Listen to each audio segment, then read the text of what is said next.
কি গো ছেলে মেয়ে নাতিরা সব ভালো আছে তো? আজকে আমরা কিভাবে গোটা সেদ্ধ রান্না করি তোমরা দেখো। এই যে বড় হাঁড়িটা দেখছো, এই হাঁড়িটাতেই আজকে গোটা সেদ্ধ রান্না হবে। প্রথমেই কড়াইটা ভেজে নেবো।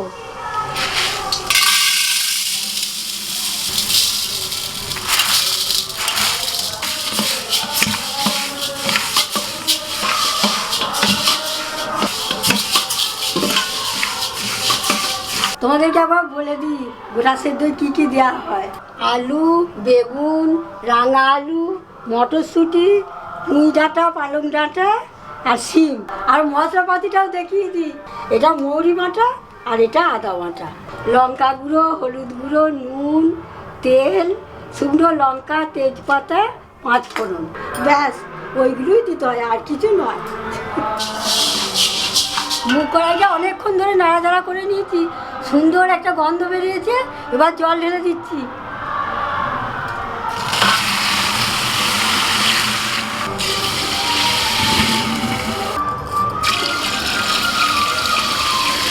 আমার কথাগুলো তোমরা শুনতে পাচ্ছ নাকি জানি না, তো পাশাপাশি অনেক ঠাকুর এসেছে। এবার আমি চেষ্টা করছি জোরে বলার।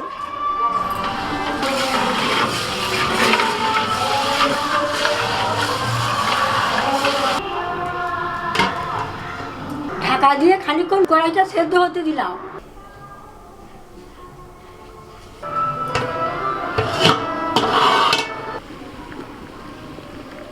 মুগ কড়াইটা ফুটছে, এবার আমি পুঁই ডাঁটা আর পালং ডাঁটাটা দিয়ে দেবো।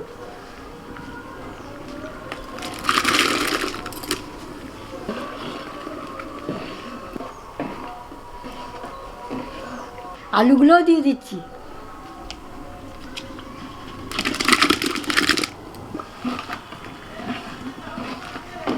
আলুটা দেওয়ার আরও কিছুক্ষণ পর মটরশুঁটি কড়াইগুলো দিয়ে দেবো। তবে গোটা 5টা আগে দিতে হয়। যে গোটা 5টা দিয়েছি, তারপরে ছাড়িয়ে দিয়েছি।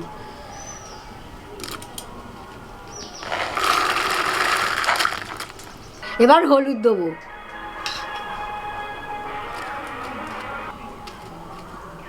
লঙ্কা গুঁড়ো, নুন,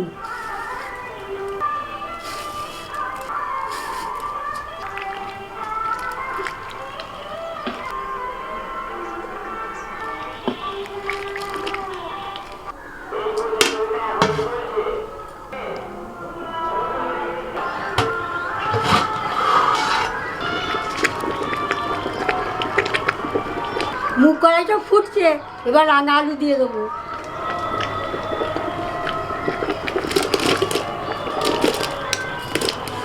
এবার দেবো শিম।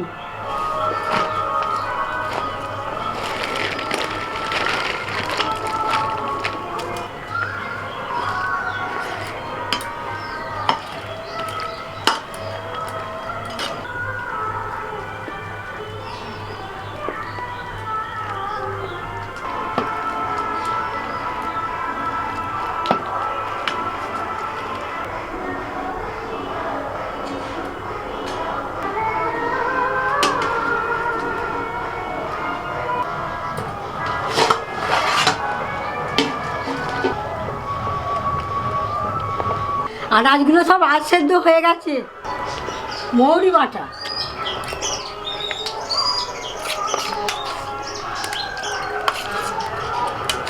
আদা বাটা,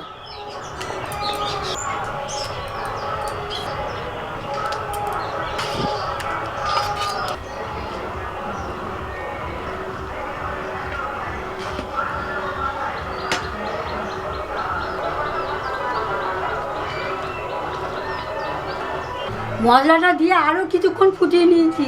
এবার বেগুনগুলো দিয়ে দেবো। এইগুলো একদম কাটা নয়, 5টা গোটা।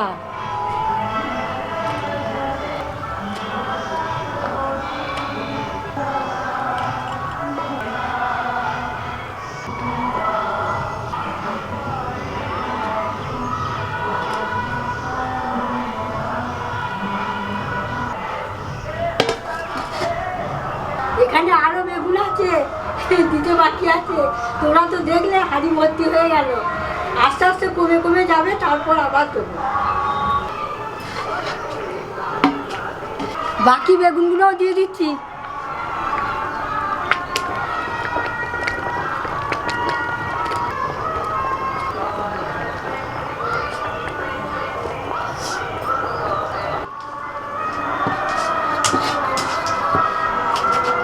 এরকম ঢাকা দিয়ে দিই, সব আনাজ সেদ্ধ হয়ে যাবে, বেগুনও সেদ্ধ হয়ে যাবে।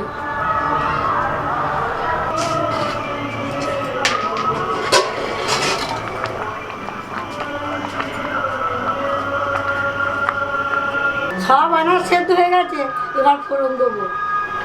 সর্ষের তেল, শুকনো লঙ্কা, তেজপাতা, 5 ফোড়ন গরম করে নিই। ফোড়ন ভাজা হয়ে গেছে, এবার দিয়ে দেবো।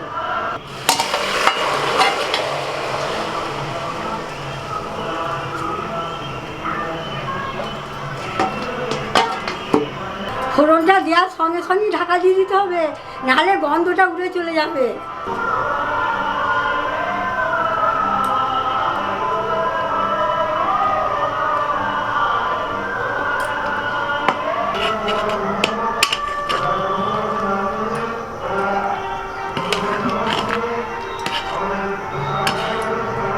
ব্যাস, গোটা সেদ্ধ হয়ে গেল।